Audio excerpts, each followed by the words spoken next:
And good morning, everybody, and welcome to Wow Wednesday. I am your host, Nancy Matthews, and we are not only here with you via Zoom on a webinar, we're also on Facebook Live, broadcasting to our entire community. So I'm going to go ahead and take a moment to say good morning, everyone, and welcome to Wow Wednesday. My sisters and I, and yes, Women's Prosperity Network was created by three sisters, myself, Susan Winter, and Trish Carr. We created it back in 2008 as an opportunity for women to have a continuing community of support, bringing together everything that is part of our amazing lives, including, I love what Debra's going to teach on today, being intentionally wealthy. So if you're an intentionally wealthy woman and you're maybe even wondering what that means, you could put a yes, yes, yes, or tell me more. That's who I am declaring today in this moment. And that's what we all want to be doing. So Women's Prosperity Network, perfectly named to bring women together and experience even more prosperity in all areas of their life. And I do want to mention that right now we have enrollment open for our Momentum Group program. So this is the next level of membership up from being a gold member, where you get ongoing support, coaching, accountability, training. So the doors are closing soon. And if you'd like to know more about Momentum and see if it's a good fit to support you in achieving your goals, be sure to reach out to us at team@womensprosperitynetwork.com. And if one of my sisters happen to be in the house, you can put something in chat or a note on Facebook, say, hey, I'm curious. I want to make sure that 2021 is a stellar year, and we're going to support you in doing that. So put a comment, reach out to us. The doors will be closing soon, and we want to make sure that you're getting exactly what you need to really skyrocket for the fourth quarter of this 2021, which, you know, we've been in a roller coaster these last couple of years, right?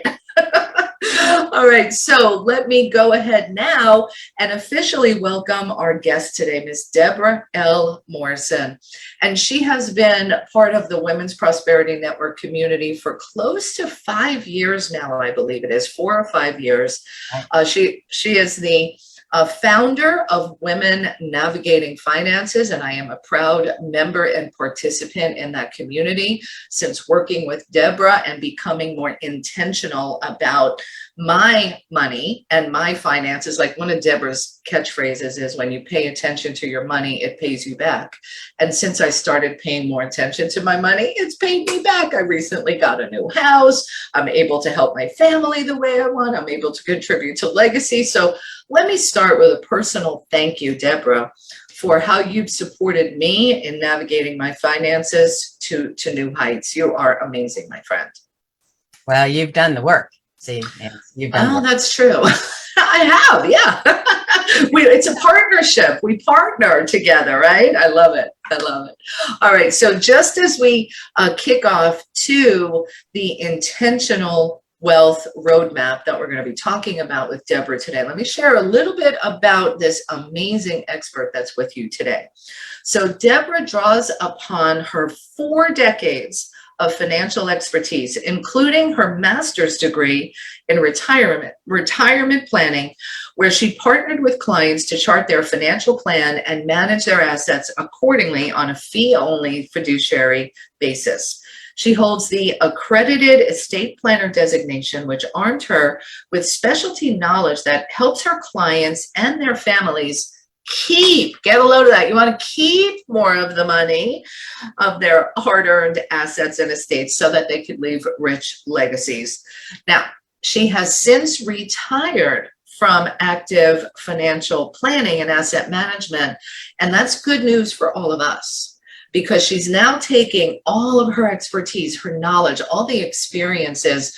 I mean, in 42 years, I would venture to say she's seen just about every possible scenario of great financial planning, not so good financial planning. And she's like, she knows how to take you wherever you are right now to where it is that you want to go. And because she's retired from active financial planning, her full focus, mission, and commitment is to supporting each and every one of us to be the intentionally wealthy women that we're meant to be. Welcome, Debra Morrison.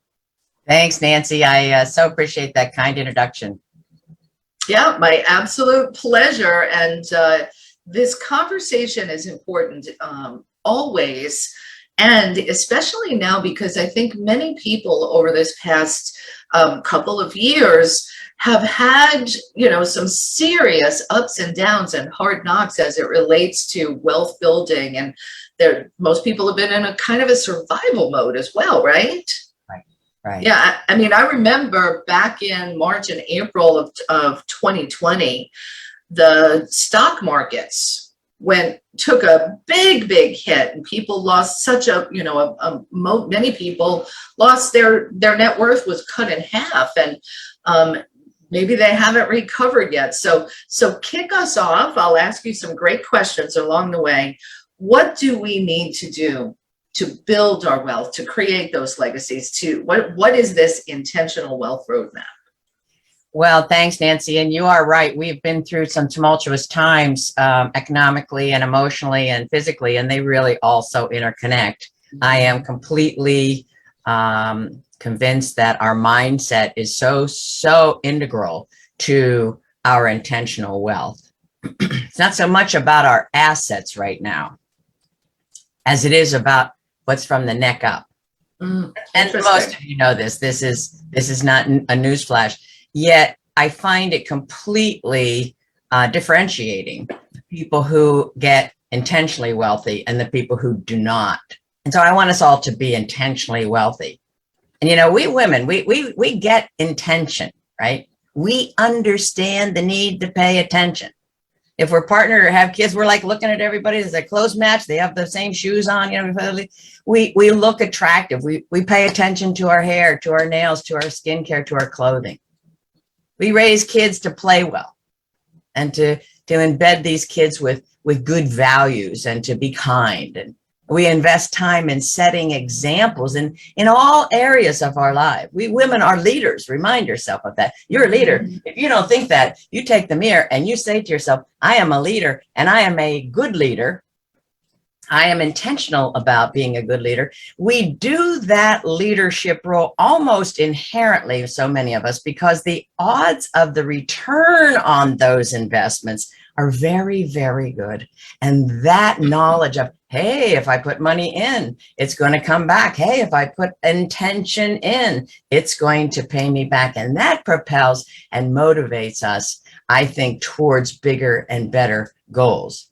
Sadly, many women have isolated finances over here, and I was raised on a farm, in a little silo, separate and apart from how we're otherwise almost hardwired, right? Common sense. So we understand how to deal with most of life's challenges, and yet we don't extend our periphery and we don't bring the silo of money into our wheelhouse of common sense. And that's my penchant, to get that common sense applied to our money, and we will be intentional about it, and we will be wealthy.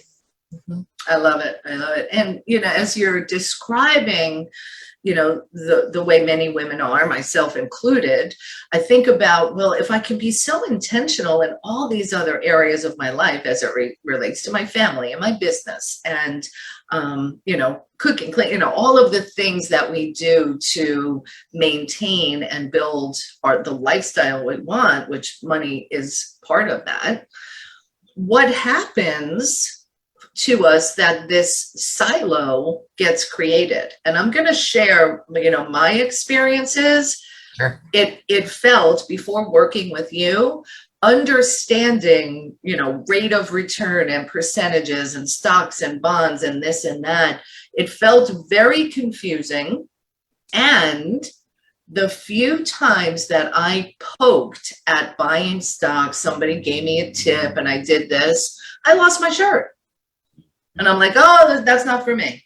Like, I made some decisions because it felt hard, or I made a mistake in the beginning. So let's talk about that. What separates us from being intentional over there, the way we are so powerfully in all other aspects of our lives? Well, I think that money has taken a disproportionate role, if you will, in terms of women's psyches. Now, the stats are that women feel twice as poor. Actually, people, this is really a genderless stat. People feel twice as poorly, but I have experienced that being highly tipped in the women's category. People feel twice as poorly about an equal dollar loss as they do about an equal dollar gain. So, explain that. So let's say, you lost $1,000 in your 401k. And you ruminate about that, and you ruminate about that. Well, unless you hit the sell button, it probably came back within a certain number of days, weeks, or months, and maybe years. But really, the history of the stock market's recovery tells me it came back unless you hit that sell button at the bottom, which we're going to school you not to do. Yet, if we have, and or we made any other type of mistake, it's like cemented with super glue right here in the front of our minds, right? And it's hard to displace. And then you think, you see another ad or another pitch, or your brother-in-law got in the insurance business or something. And so we then think, I got this. I got burned before. So I want us to understand that investing is going to involve loss. I know that's kind of like not what you generally hear from us. Like every client I took on in private practice, I would say, and when you do business with us, you will lose money. And I just sat there, looked at them. They looked at me like, they're like, really? Like, why would I hire you if I'm going to lose money, right? Trying to get our business, and she's talking about losing money. And yet, if I can set that expectation, and then of course I quantify that, right? If you look at your account balances at any one particular day, there's going to be a loss if you're properly diversified, going to be a loss in some of those categories. It might be in real estate, it might be in stocks, it might be in bonds, etc. So pause 1 second. I got to say, if you are properly diversified, there you go. So let's use a farm analogy. We don't want to put all our eggs in one basket. Love that. Yeah, that's exactly right. And so I think this adage of, oh, we made a mistake, we're not going there, right? Okay, So who's burned a tray of cookies, right? Who's ruined a meal, right? Did you swear off baking and cooking for the rest of your life? No. Good one. Some level, your kid brings home less than an A on their report card. Do you kill the kid or you ground the kid? Probably not. You say, well, how did that happen? How can I figure out how not to have that repeat so often? How can I seek out intentionally less risky propositions in the future? And frankly, I've made huge mistakes, financial mistakes, and I've been in the business. And that you won't find a better student than me of, well, you probably will, but look long and hard, 42 years, and it was child labor, to understand money, right? And so when we invest, we are going to lose either abject principal loss or we're going to lose temporarily. And we can recover if we, from the mind up, forgive ourselves for not being perfect. It's got to start there. It's got to start there. And remembering our ability and our natural tendency towards being intentional as women, as we're going forward in our lives for the things that are important to us.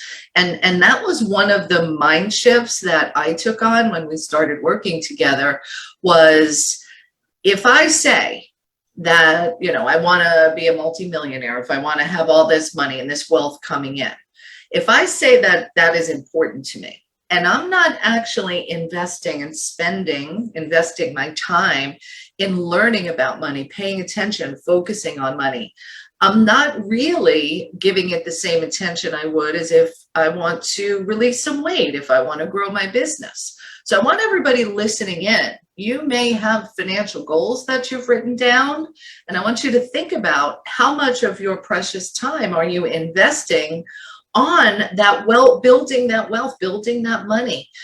Think about how much time you spend, in all the other areas of your life, business, home, recreation, wealth. That was a shift for me. And full disclosure, because part of Debra's program is we get together once a month in person. We can ask her questions. It's amazing to have her there. And there are times, I'm being honest, confession time. I look at the appointment for 12 o'clock on Wednesdays for my meeting with you, and I was like, oh, I can skip it and catch the replay. And then I go, Nancy, you made a commitment to be more intentional. That money is important if you pay attention. So I don't think I've ever missed one. Yeah, now you're done well. For that reason. Yeah, and you're right, Nancy. When we say things and we don't do the actions to bring those things about, guess what? You don't have to even look at your family or your friends. Look at yourself. You know, you feel the dissonance. And so then there's less power the next time you say, I'm going to be a millionaire. I'm going to give my favorite charity $20,000 this year because they're doing a special fund drive. You know there's dissonance. And I want to get rid of that dissonance. All of that dis-ease around money. I want us to embrace money because you know what? A lot of people think that the biggest battle in their life is we are fighting a battle, women, of running out of options. Now, I'm thinking you didn't think my last word was going to be options. But money buys options. And money is the tool to get us here, there, and wherever your heart's desire. And it's a conversation I want us to have with our heart, because we know emotions and intellect are inverse aspects of a teeter-totter, right? And so we can intellectually say, well, I'd like to have money. And then we can say, I'd like to travel the world. I'd like to go and visit my granddaughter and see her soccer game live and my grandson's trumpet solo live. And that might mean getting on an airplane and getting in the car. And I want to do those things with the people I love. And that's the tool called money. Love that. Love that. So obviously, I am a big fan of Debra's, and many of the people that have been working with her would highly, highly recommend her. Otherwise, we wouldn't stay with her. So Debra has put together something for all of us that's happening at the end of October, and it's called the Intentionally Wealthy Women Conference. Like, just soak that in a minute. The Intentionally Wealthy Women Conference. Who's going to be sitting next to you, right? It's virtual, right? On the Zoom screen. Imagine the energy and the focus and the advancement we'll all experience when we come together. And I'll put the link in the chat and just let you all know. Go to womennavigatingfinances.com/IWW. And I'll put that in the chat in just a few minutes. So womennavigatingfinances.com/IWW. Debra, we'll come back to talking about the conference in a moment. What I'm hearing on the Intentional Wealthy Woman Roadmap is, number one, it's all about mindset and creating that shift. What's the second important piece in this roadmap? Well, the mindset, it steers our intention and then our commitment to that. To stay with that. And then the map, the roadmap, the nuts and bolts. Okay. And ultimately, it's the plan that differentiates people that succeed wildly and people who do not succeed wildly. And so, I mean, I'm a certified grief coach. I work with an awful lot of widowed folks. And the death of a partner in particular is a very, very horrific experience. And that is not the time a person needs to be dealing with money concerns or worries. I don't use the word worry, but a lot of people do. And so I've heard an awful lot of, and I say in my book, my husband died, now what? I say in my book, you know, widows with a plan or widowers with the plan, they generally don't say, what next? They say, what's next? And the difference is palpable. No, neither one of the people who utter those separate sentences miss their beloved any less. Believe me, they're not going to forget that their beloved is dead. Yet, the woman or the man, the survivor with a plan, will be able to not have the entire realm of what has been staid and predictable in their life completely upended.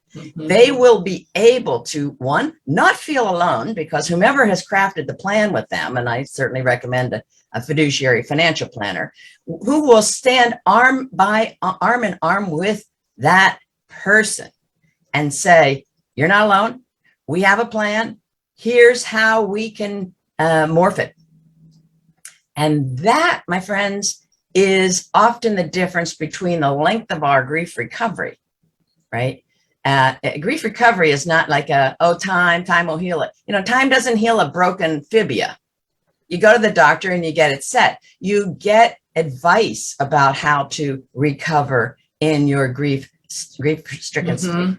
And so these plans, these roadmaps, if you will, give us the underpinning, the fall net, if you will, that we can otherwise count on. They won't be perfect. They'll be fluid. And that's the beauty of them. Once you start intending to reach this and that and the other goal, and I have a very succinct method of guiding us through that, which I'll share with you, and that those goals are otherwise set, then you can focus your attention on pretty much living an untethered life, right? You've set out the intention. And once you've stoked your mind, it's like priming a pump. Like, oh, why wouldn't I want to take? Like, partners say to each other, someday I'll go to Hawaii, or whatever your pension is, right? Whatever your dream is. Well, how about bringing that someday here? Because I'm going to suspect that probably about 98% of the people in the obituaries today didn't plan on being there yesterday. Right. Yeah. Really important. The plan is really going to be key. We're going to talk about how to make the plan. People feel very daunted, like, where to start? Well, okay, I'll give you the tips and tools. Yeah. Well, let me ask this other question, and just so everybody knows, we are going to open up for question and answer. So think about if you could ask somebody with 42 years of experience helping, so many people. I don't even know what the hundreds or thousands of clients that you've worked with to, amass their wealth. If you could ask them anything, what would you want to know? Because you got that right now. So we'll open up for Q&A. Debra, my question that I have goes to, what if I already have a financial planner and I'm working with somebody, and it might be my brother-in-law, like it can be, I know a lot of people stay the course with one financial planner because, it's a big area of trust. Yes. So let's talk about this aspect a little bit and the role you play in that. Well, it's a great point, Nancy. And sadly, I have dealt with an awful lot of, in this case, widows that have trusted the person they went to church with and so forth and so on. And it may or may not be well-founded trust. I am loath to jerk the rug out of any trust relationship. And yet I'm more loath to have any woman sinking instead of swimming in retirement because of poor advice. And I know I'm running on very thin ice there, because some of you in the audience are selling product in the financial arena. And I sold product for 19 years, the first 19 years of my career. And yet I want us to at least get a second opinion from a fee-only planner. We'll put this in the chat. The website to find a fee-only planner is napfa.org, okay? And you don't have to live in the same town as this person. I had clients in 28 states. So the issue is, get a second opinion. Like if you found yourself diagnosed with stage 3 or stage 4 dis-ease, are you going to an intern because it happens to be your brother-in-law or your nephew or your niece? You might. And then you would call a very renowned organization, health-wise, and get a second opinion. And so why we don't get a second opinion financially is beyond me. Well, I know what it is. It's you don't know who to trust. And I'm with you. Believe me, Wall Street is pumping out products every single second. And they all look sexy because they have huge, deep pockets for advertising budgets. Yet a fiduciary planner will take a look at your entire situation and tease out the goals. What are you aiming for in an archery example? Where's your bullseye, right? And that's going to be different than your brother, your sister, your friend, your partner, your neighbor. And when I had the private practice, I had 38 clients. And you know what I had? 38 agendas. And the history of a lot of people selling, for example, life insurance and variable annuities, two of the highest commissionable products in the world, is that's their hammer, and every time they see something, they think, oh, life insurance, oh, variable annuity, right? And so there's a caution there that if you go to a fiduciary planner, as I was, right? And I inherited people who had wonderfully rich relationships. I did not just jerk them out of those relationships. I worked in tandem with them. So there you go. I've got your back. And if your financial advisor is great, I'm going to be the first one to tell you that. First of all, I'm not going to be your financial advisor. I retired from that. But if your financial advisor happens to be your weak link, I'm also going to tell you that. And would you rather know the truth sooner or later? Mm-hmm.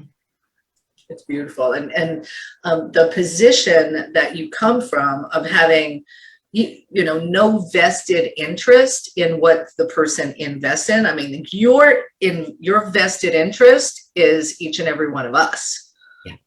Which is a beautiful thing. So it's totally a trust relationship. And there are a lot of great financial planners out there. No, we're not saying that there aren't, or the person you're working with may or may not be. We're not questioning their intentions. It's about getting that second opinion and from a trusted place. Yeah. And I'm not just saying, okay, let's have another opinion and toss that into the fishbowl. I am saying that there are gradations of continuing education credits and so forth, and national ethics that various types of financial planners adhere to and must uphold. And the fiduciary is the highest. And the fiduciary has training. And on average, a fiduciary financial planner has at least 15 years experience. And they have training in legal, cash flow and budgeting, investing, risk management, insurance, tax, estate planning, like all of those areas. So we're not kicking your existing trust relationship product selling person to the curb, because there will be products that are necessary to fulfill your financial plan. We're simply saying that absent the pedigree of fiduciary, and they have the software to run quote unquote Monte Carlos. I don't want to get weedy, but that's a probability analysis that you're not going to run out of options before you die.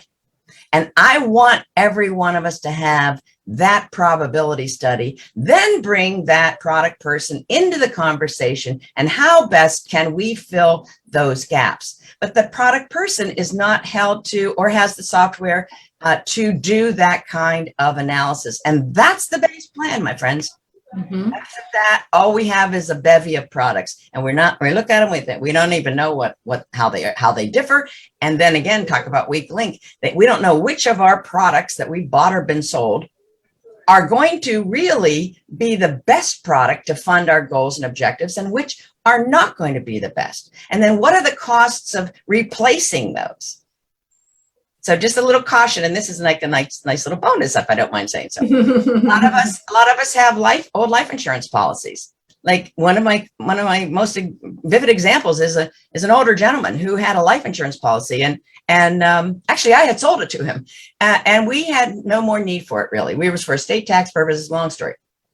And he said to me, Debra, we don't need this anymore. And I had already said, no, we're waning on that. We'll probably keep it for a couple of years. And so he said, let's just drop it. I said, whoop. I ended up getting him $288,000 cash because we sold that life insurance policy. Yeah,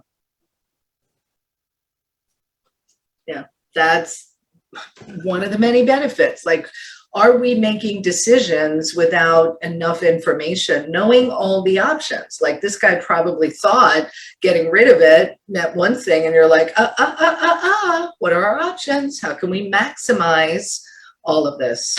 Absolutely love it. All right, we're going to open up for questions in just a moment, and I've already got several in the chat.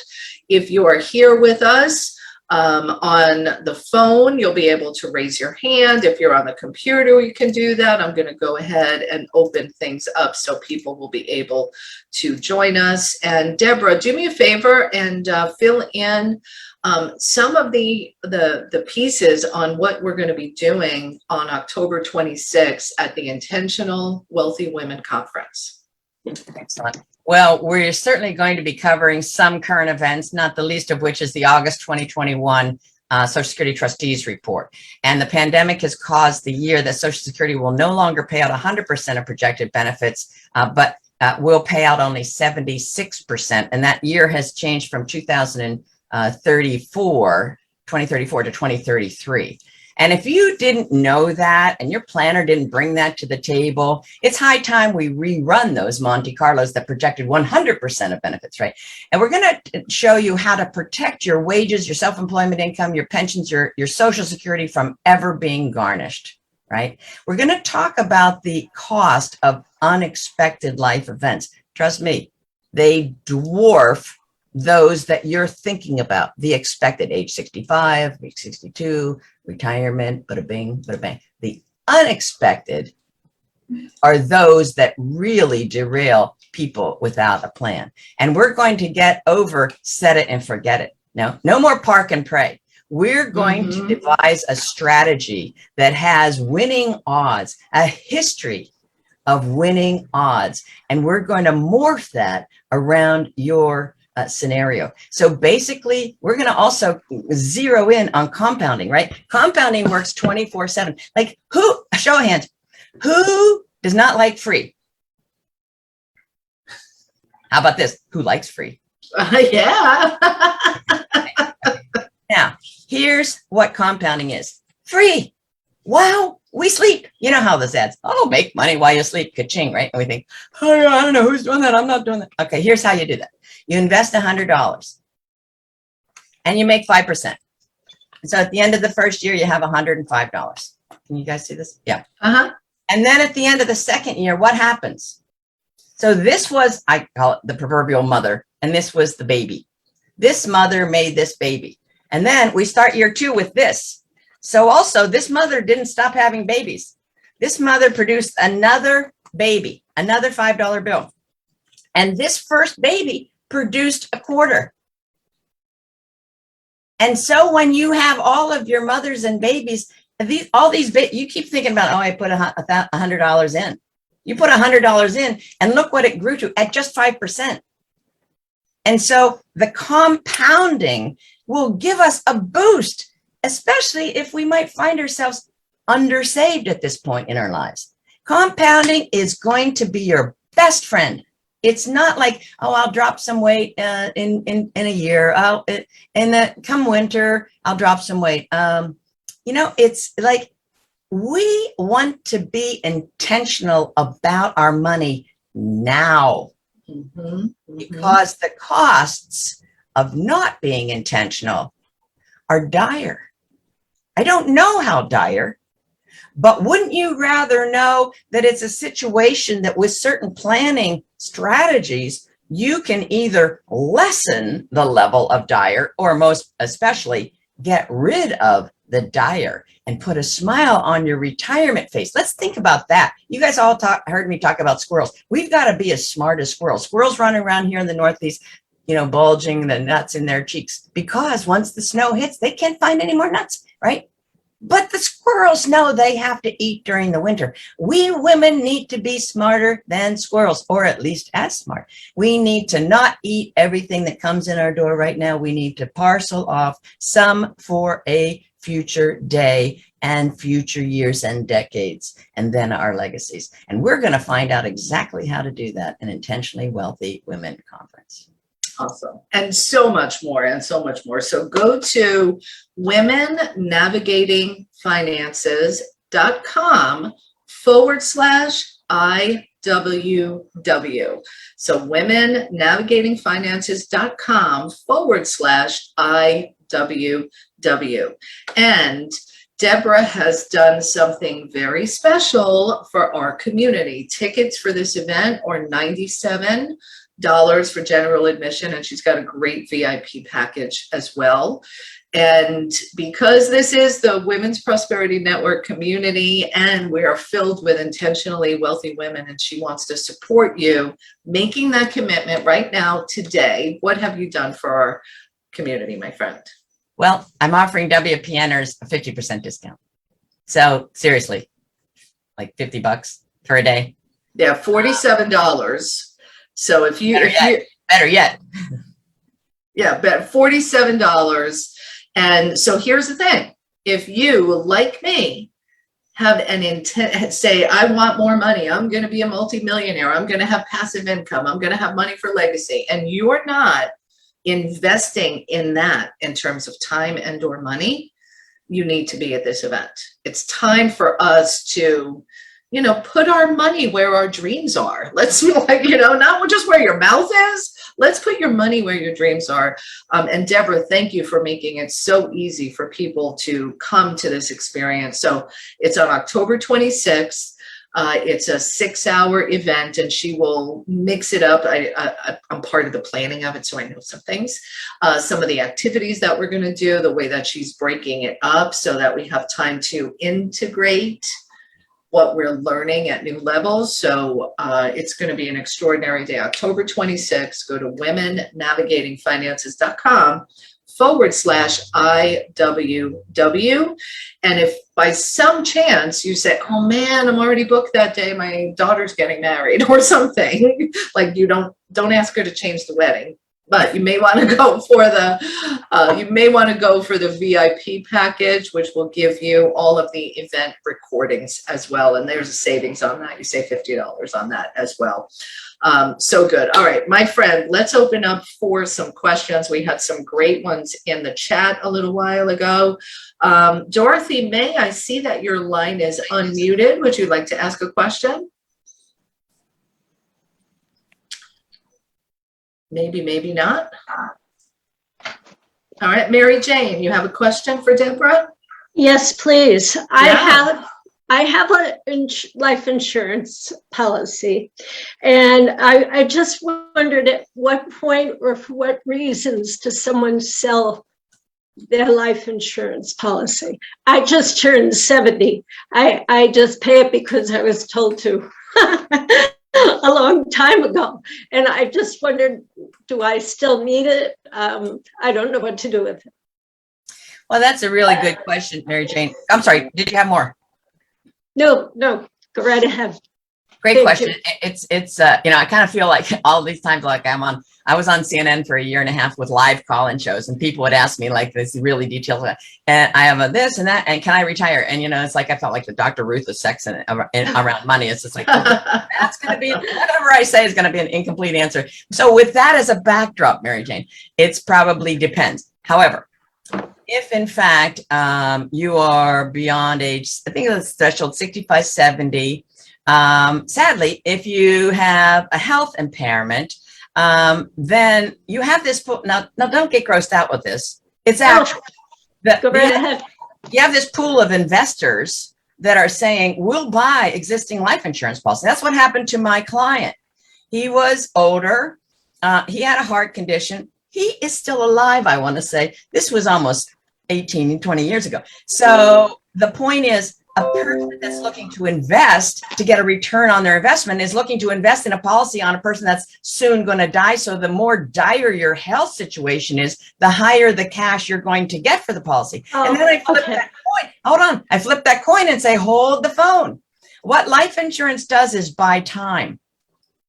And so if any of us are holding life insurance, we want to, and or not, we want to understand, let's just imagine we died yesterday. Is there anyone depending upon us and our financial largesse to live? And we need to cover that. So at age 70, at age 17, at age 87, if our death causes someone else a financial loss, we need to think about maintaining that life or probably enhancing the amount of that life insurance. Now, if you have a health impairment that's serious to give you a high return on your, life insurance policy sale, you might look at the lens from this angle and say, gosh, if I am going out in the next 5 years, then might as well pay for 5 years and benefit my family or charity. If you can afford that premium and now you dump 50,000 or 5,000 to your charities of your choice, that's an interesting reason to keep it.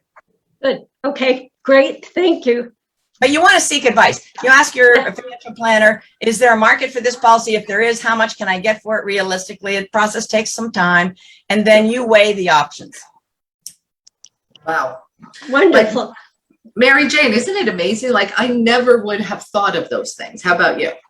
Like, no, not at all. And yeah. But to your point, Deborah, that you're eliminating and diminishing the fraught after somebody dies. That's the point of my book, was simply write it down, because it's still going to be there. But so this is right along those lines, but you're right, Nancy. Right. This is why she's my financial coach. You just experienced a slice of it. So I do hope you'll be able, it's good. I hope you'll be able to join us for the conference on October 26th. Absolutely. Thank you. Awesome. You're welcome. You're welcome. Go ahead and grab your ticket for that at womennavigatingfinances.com/IWW. And Mary Jane, thanks for that great question. You're welcome. All right, let me go ahead. I'm going to open up for Roz Knighton Warfield, who has been stellar at capturing what Deborah's been sharing, some of the high points and the links in the chat. So thank you, Roz, for always being so present and supportive. Nothing less for my WPN sisters. You are loved, appreciated, celebrated, valued, and most cherished, Miss Deborah. I came into the room not at the beginning. Can you share that fiduciary part? I came in right there, and I wanted to make sure. Are you saying we look for one that has that credibility?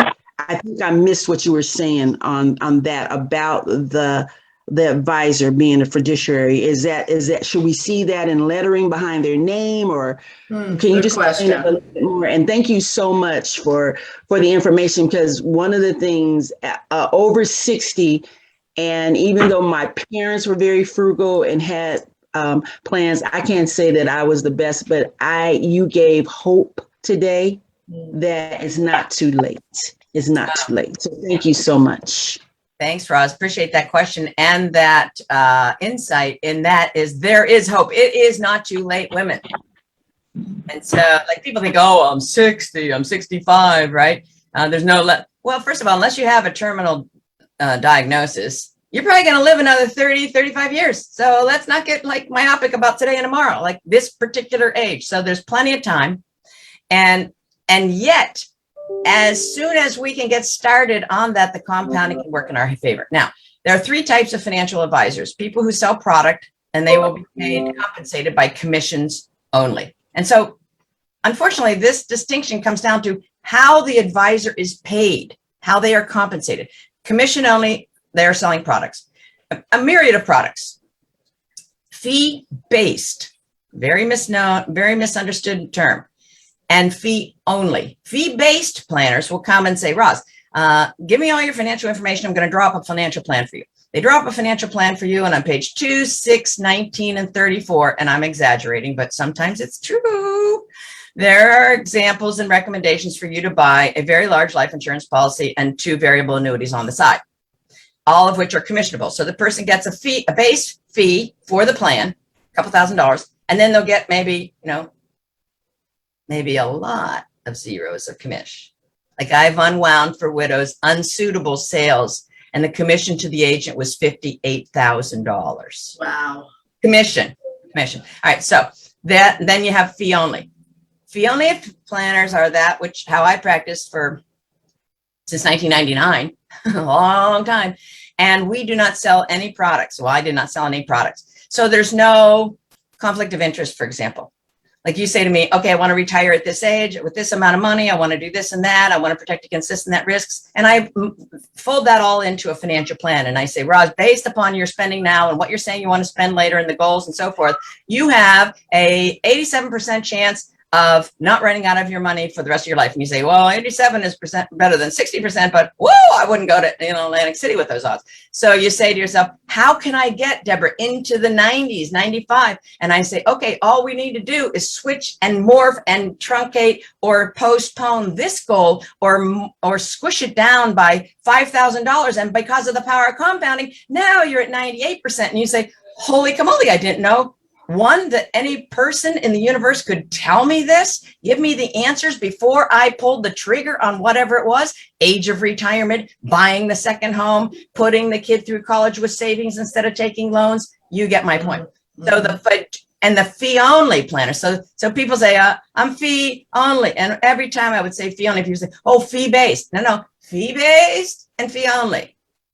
Two types of financial planners, but a grape and a watermelon are fruits. Different. So the question you will ask your advisor is, how are you compensated? And the fee only people will use the term fee only or fiduciary. But if you go to napfa.org, you'll learn a lot. It's a good site for even consumers to learn a lot. And it's a good site to learn who may be a viable candidate for you to have an initial appointment with. Almost everybody gets you a free initial appointment. Heavens to Murgatroyd. Yeah, beautiful. Roz, did that answer your question? Yes, ma'am, that helped. I think, look, whatever she said at first, I was here to get it now. So thank you so much. Appreciate you very much. Take care. Have an amazing day. Thank you so much, Roz. I appreciate you. And once again, this is just the tip of the iceberg of the kind of things that Deborah will impart to us so that we can build our wealth, build our legacies. Because one of the things I love, Deborah, that you teach, and a phrase you use is what Wall Street. You blipped out a little, Nance. What Wall Street won't tell you, I think you're saying, yeah.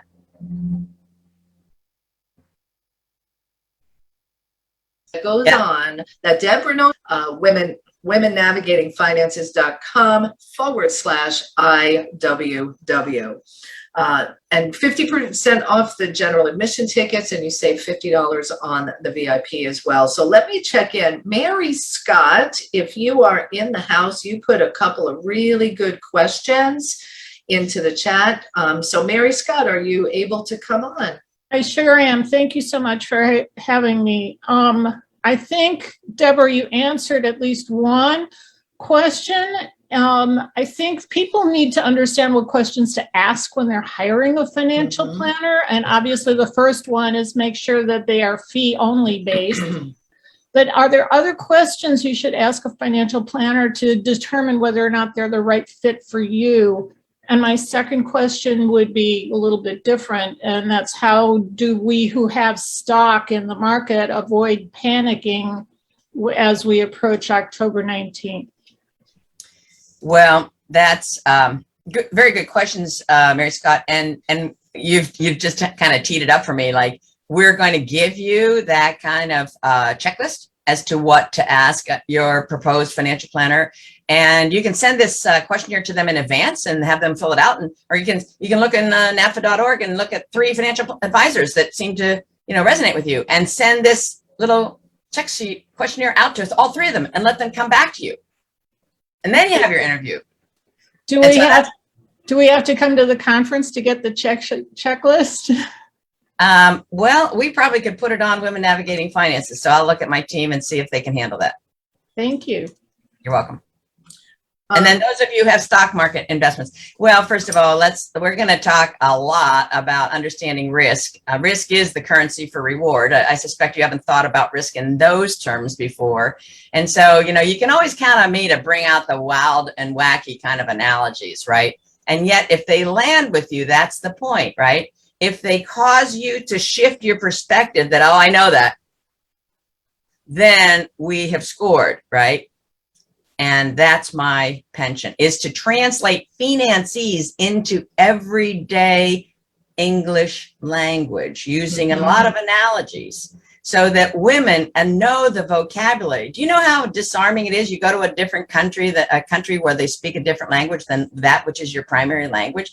And you're like, looking at your little dictionary or iPhone or whatever you're looking at to translate just to know how to, find the closest bathroom. I mean, we women have been thrust at horrible socialization. We're going to touch on that. Not your fault, yet our responsibility to rectify that horrible socialization so that, one, we know the vocabulary so we can speak about money. And so we can ask Mary Scott the questions that need to be asked to give us as much information as possible. You remind yourself what I said at the top of the hour. The biggest challenge is for us, the battle, if you will, is for us to not run out of options. That's what we're buying with intentionality and with our wealth. We're buying options. Love it. Mary Scott, are you still with us? Yes, I'm still here.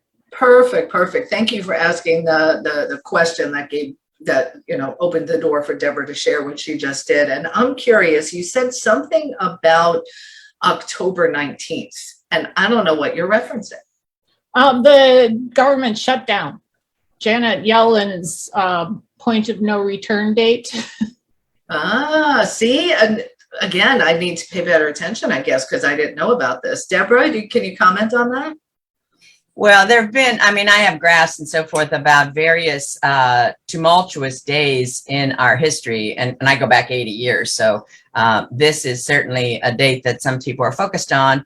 And yet with a properly diversified portfolio, even if it is a cataclysmic drop in the US stock market, for example, for a day, a week, these assets will recover. Yet there are strategies that you can take besides sitting on your hands, right? When the market drops precipitously, and we're going to cover those too. So if a person is disproportionately invested in any one investment type, then first of all, there's a danger. I don't care if it's October 19th or not, right? So there's a whole lot of underpinning that determines the effect, if you will, of a precipitous market drop, planned or unplanned, right? Yet it is ultimately our reaction to that. So can you plan ahead?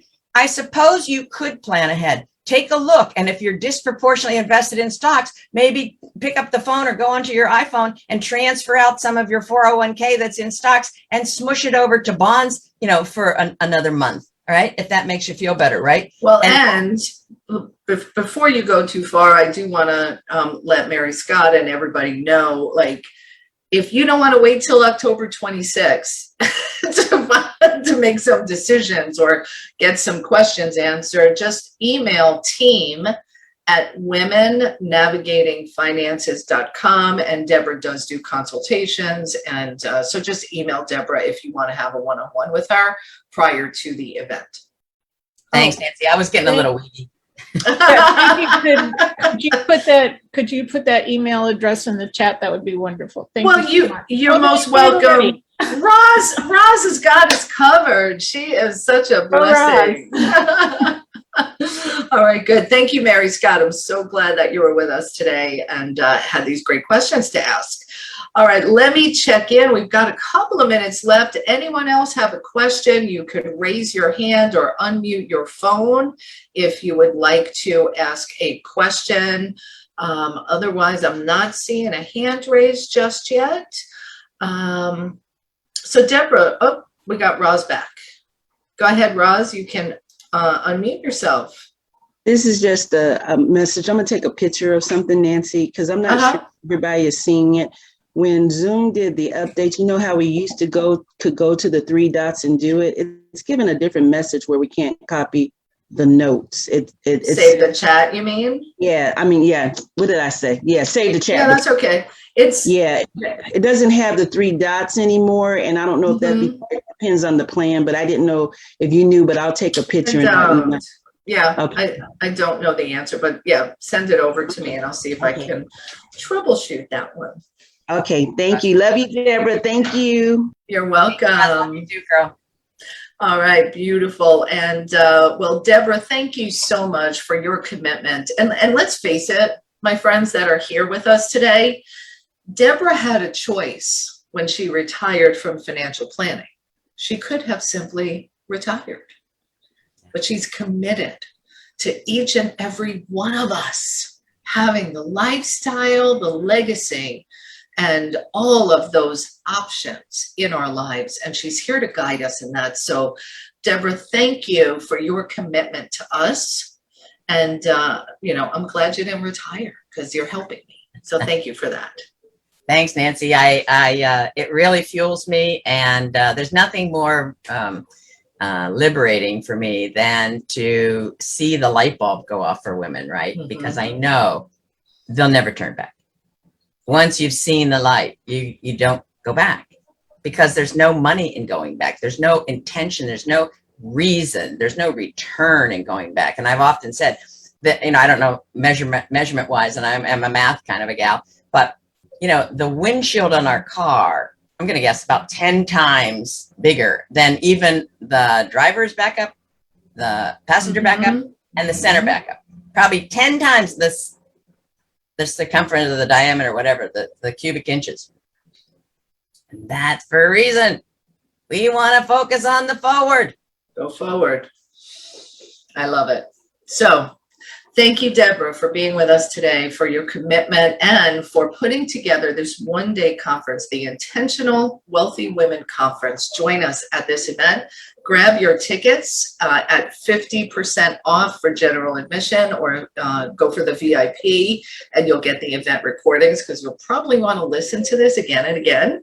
And then go ahead and get those tickets at womennavigatingfinances.com/IWW. The price has already been discounted. You don't need a coupon code. Just go ahead, scoop up those tickets. Deborah is keeping it, this event, as an intimate experience where you'll be able to really get the guidance and knowledge from her. So, grab your tickets now before the event sells out. I love you, Deborah. I appreciate you. And as our friend Ross says, you are loved, appreciated, celebrated, valued, and most cherished. So thank you for being with us today, Deborah. Thank you, Nancy. And thank you, all the WPN sisters. I so appreciate you too. All right, beautiful. We thank you for joining us today. We honor you for your commitment to being an intentionally wealthy woman. Join us at this event October 26th. And until then, and until next week, have an amazing, wealthy day. Bye, everyone. Have a great day, Deb.